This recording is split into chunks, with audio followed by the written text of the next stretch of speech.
shouldn't we be deporting them? Undergraduate who provided only her initials because she is an undocumented immigrant and fears deportation, said last week she spent hours a day in the encampment. This would be the illegal encampment that's in violation of the law as well as campus policy. Spent hours a day in the encampment, I'm quoting still now, before university officials threatened to suspend those students. The article goes on, she joined this student, joined a supplies platoon. That's a subgroup formed by pro-Palestinian campus organizers, end quote. Let me just review some of the things that these students, these in the encampments that is, are saying. And of course, we often don't know who these students are. They're concealing their identities. This is, I'm going to read to you now, and I just warn folks, this is not pleasant stuff, but these are the facts, and we have to tell the truth. This is just from last night at George Washington University. That's here in this town. They projected, the students in the encampment there projected onto various buildings images of the United States flag being burned with the graphics, "Gaza lights the spark that will set the empire ablaze." They projected the following: "Long live the student intifada. Down with the settler state." That would be the state of Israel, I suppose. "Glory to the martyrs of Palestine." It's a jihadist slogan. "Stained with the blood of 44,000 Palestinians." That's last night at GW. Also at GW, they're now calling for beheading, the student encampment, beheading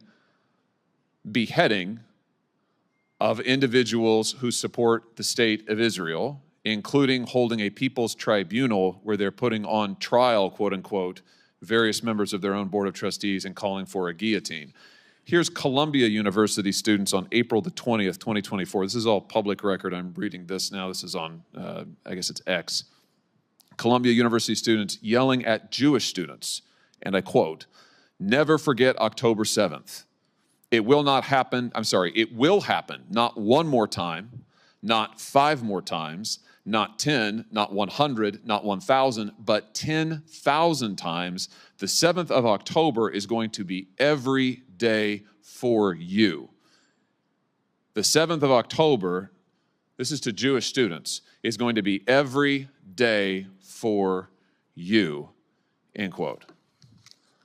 I guess my question is, Ms. Pacheco, and for anybody else on the panel too, shouldn't we be deporting these students? If we have undocumented students who are here unlawfully in the country who are violating the law, let's just be clear here now, this is a violation of the law, and if they're also deliberately inciting persecution of a person on account of their race, which surely calling for the murder of Jews does that, shouldn't we be deporting them?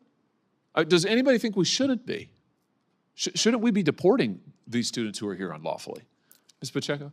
Senator, we expect a lot from our scholars, and the scholars and the students that I know love this country, respect this country, and want to and enrich not only the campuses, but also this country. That's fantastic, and I hope and bet that none of the people that you sponsor are part of this. And I certainly hope that's the case. But I just wondered, is there anybody on the panel who thinks that we should not deport students who are here unlawfully, who are engaging in this activity, who are calling for the death of Jewish students, who are violating the laws of the United States? I mean, shouldn't we be deporting these people? Does anybody want to defend it and say, no, we shouldn't? They should absolutely be here. I think it's indefensible. The record reflects there's total silence from the panel. You know, I also think we ought to cancel the student visas, and I've called for this. For those who are here from other countries with a visa, I think if they're part of this, we ought to be canceling their visas. We ought to send a clear message. Actually, Ms. Pacheco, I think it was you in your opening statement put it really beautifully about how part of what we're talking here today represents the character of the country. I think that's very appropriate. And we need to send a message about this activity, not just about the trespassing and the destruction of buildings. That's bad, that's unlawful. But the threats of violence, and in some cases the outright acts of violence against Jewish students, we should send a moral message that if you do that and you are here unlawfully, you should be deported. If you are here on a student visa, you ought to have your visa canceled. This is the United States of America, and we are not going to stand for it.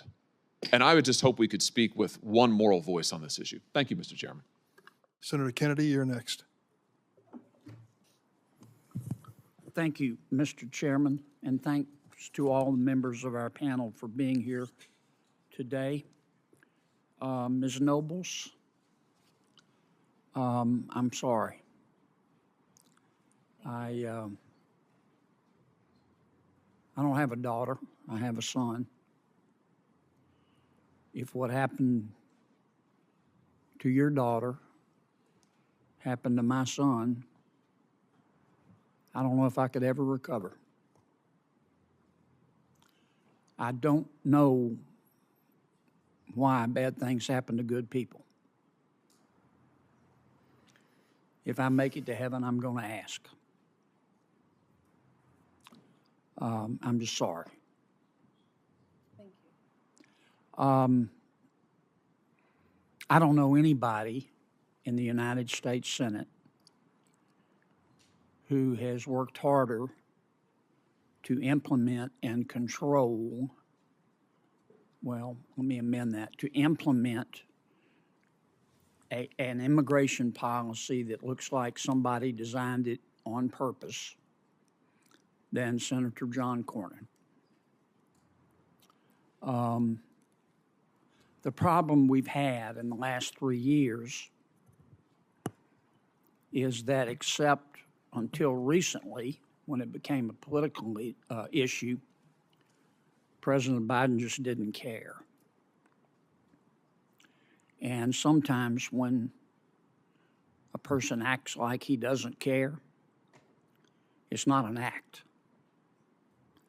And that's why we have way more Professor Wong than 60,000 minors, many of whom are being trafficked, sexually trafficked today in our country. And I suspect you know that. Professor Wong, you're a professor from California, is that right? Yes. And you were invited here as an expert today by our Democratic colleagues? Yes. Okay.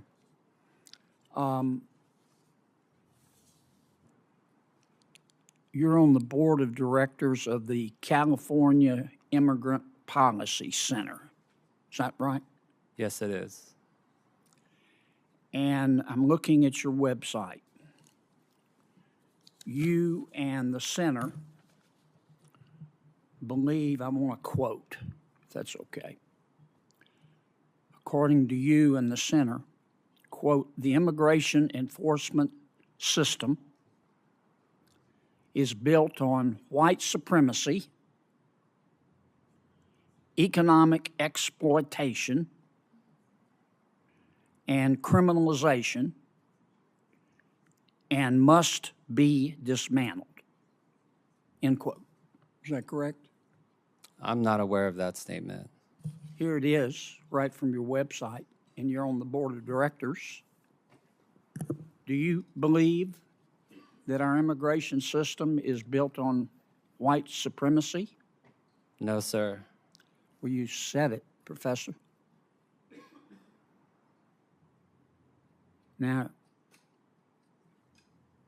did you lie here, or are you lying to us today? No, I did not write that statement. That I'm on the board of directors of an organization called the California Immigrant Policy Center that advocates for legislative changes in the state of California to improve the lives of immigrants. I'm not aware of that statement. Well, you ought to go look at your website. Are you talking about my personal website? I'm talking about the California Immigrant Policy Center. Yes, I'm not aware of that statement on the board you California sit. Immigrant You Policy Center's say website. That the immigration enforcement system in America today is, quote, built on white supremacy. That's not my statement. Yes, it is. That's not my statement. You're on the board. It's built on economic exploitation, and it's built on criminalization, and it must be dismantled. You also say, you in the center, that you want to, quote, strategically push ICE out of our communities across California, end quote. Wow. So an extensive body of research shows that interior immigration enforcement, to the extent that ICE partners with local police, has chilling effects across immigrant communities and their families. Did you listen to Ms. Noble's testimony? Yes, I did, with great concern. Yeah. You think getting rid of ICE is gonna help young women not be raped and murdered by MS-13 gang members? Is that your answer to No, that's bringing not. justice to Mrs. Noble's daughter? Is to No. call her a white supremacist and say that she believes in economically exploiting people? No, that's not. You are attributing a statement to me that I did not make. Yes, sir, you did. It's on your website. Time has expired, Senator. I think it's inappropriate to call people liars in this hearing. I hope that we'll be very careful. The witnesses are under oath, and to say that they are lying is to accuse them of something close to a crime. And I think that term should be carefully used. Well, can I respond to that, Mr. Chairman? When you get your, I'm going to recognize Senator Blackburn because I should have recognized her before you, and she has to go, and we have several others waiting. Senator Blackburn. Senator Ossoff. Thank you, Mr. Chairman, and thank you for convening this hearing. Thank you to our panel. Just want to remind everybody in the room and everyone tuned in that we're talking about folks who were brought here as children and have been part of our society for 20 years in many cases. Children who were brought to the United States through no fault of their own and who are actively contributing and law-abiding and, as in many cases, law enforcement officers themselves. Neighbors and community members. And in Georgia, we host and are proud to be the home of more than 17,000 active DACA recipients, folks who were brought here as children through no fault of their own and have participated in this program established with bipartisan support. It's something that's surprised me about the way this hearing has gone so far, Mr. Chairman, is this has for so long been a common sense, bipartisan question of basic fairness. And I hope that we can return to that spirit as we approach this issue, because it is urgent, in my view, that we pass bipartisan legislation that establishes a path to citizenship for these Americans who were brought here as children and who otherwise follow the law. So I want to ask you, please, Ms. Soto Rodriguez. In Georgia, in recent months, many DACA recipients have seen substantially increased delays in the processing time for renewals. My office has received calls from DACA recipients as well as their employers. Work permits depend upon the renewal of DACA authorization. So from your perspective, what are the most profound impacts on the daily lives of DACA recipients when they're unable to timely renew their status? I can tell you from my experience, because I just went through it just this past renewal. I did my renewal with the time that they tell us to do it. I was about to lose my job because my work permit was about to expire within a day. When the expiration came in, my driver's license was already expired, so I had no driver's license, and I had to talk to my chief from the police department to let him know what was the issue. So it affected me. All these delays, it's affected me, and also affecting all the DACAs as well. How old were you when you were brought to the United States? 9 years old. 9 years old. And you're now a patrol officer. Correct. Which department? Blue Island Police Department. And so the Blue Island Police Department, at a time when law enforcement organizations across the country are having a tough time hiring and retaining officers and deputies, stood potentially to lose a member of the force if your DACA renewal was not processed on time? I mean, they were following just the rules, but they were able to help me too, because they knew that I was doing the right thing. Sure. By renewing my permit. It was just not my fault that my permit wasn't coming on time.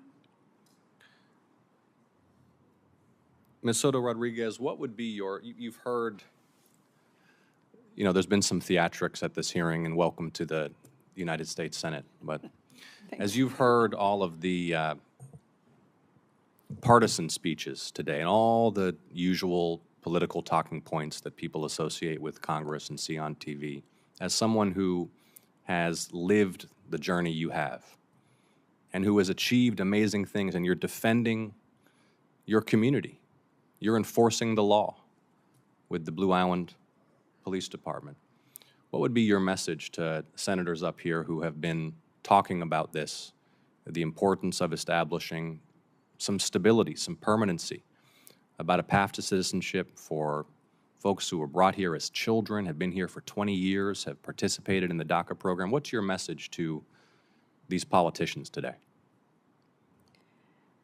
Just like I mentioned in my story at the beginning, most of us come here because of our parents, and many of us are doing great things for the country, and especially because we don't see this country just as a country. Like, for me, this is my home. This is who I live, who I give my life for. So I wouldn't pick any other country. I know I'm Mexican. I know I wasn't born here, but this is my home. This is the only place I know since I was brought here. Thank you, Ms. Soto Rodriguez. Thank you, Mr. Chairman. You're welcome. Senator Booker. Mr. Chairman, I want to pick up just where Senator Whitehouse left off. I came to the Senate, as you know, in 2013, right after a bipartisan group of senators courageously met in the middle and wrote an extraordinary bill that would have addressed many of the issues and concerns opportunistically being politicized right now. And that bill failed because House Republicans blocked it. And so from my time entering the Senate to what I watched with disbelief, I didn't think this place could shock me anymore. But to see someone who I consider such an honorable person being willing, in Senator Lankford, to join in good faith negotiations, to work for months and months, to have our caucus of Democrats move further than many of our caucus wanted us to move and meet in the middle on a bill that would provide billions of dollars to secure our border, would invest in significant technology that would help us to stop fentanyl from coming through, that would put billions of dollars in better processes to adjudicate people so that the nightmares that the Nobles family has endured would stop,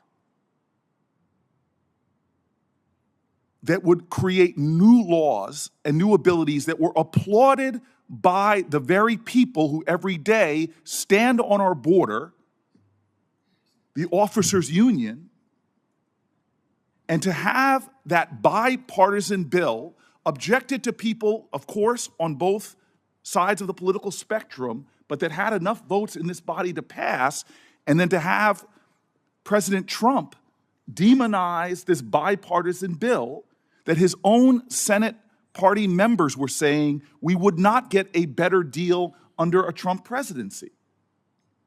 It astonished me. Immigration should not be a problem. It should be an opportunity. We should secure our southern border. Democrats have voted time and time again to put more resources into doing just that. But the political opportunism, the playing into the tribalism, the manufactured outrage is so hurting this nation, wounding us, not just in our own safety and security, but in our own economic opportunity. We are losing billions of dollars to our economy because we have such broken immigration laws. There are people that are graduating from our finest institutions with degrees in things that half of Congress can't spell, and we're kicking them out of our country. When I meet with agricultural leaders, they say time and time again that we should be ashamed of our laws. And when I hear testimony from people who contribute billions of dollars to our country's economy, who are our first responders, who teach our children, dreamers, and we put their lives every single day, they live with fear and anxiety. I can't imagine what it's like to have that kind of cortisol pumping in your brain every single day, afraid that one small thing that could happen could have you deported from the country, the only country you've ever known. And so God bless this panel. But as Ms. Pacheco said, this is not her first testimony. I mean, we should be embarrassed in this place that we've had for the entire career of my Senate, from a bipartisan bill to a bipartisan bill, all the time in the middle, we've gone through this exercise of rehashing the same thing, of having people come before Congress telling their painful, emotional, hurtful stories, and to what end? To have it destroyed by opportunism. And this isn't a both sides thing. The bill before I came in here was stopped by House Republicans, and the bill that just got done by Langford, who's had his career on the line. A right-wing conservative senator has had his career on the line because he was bold enough to say we could meet in the middle on this issue. So I'm at, my entire Senate career has been a source of deep frustration on an issue that we should seize as an opportunity, and not this continued crisis that politicians are taking advantage of every single day. Mr. Chairman, I have no questions for this incredible group of leaders, many of whom I know personally and have talked to for years. Thank you.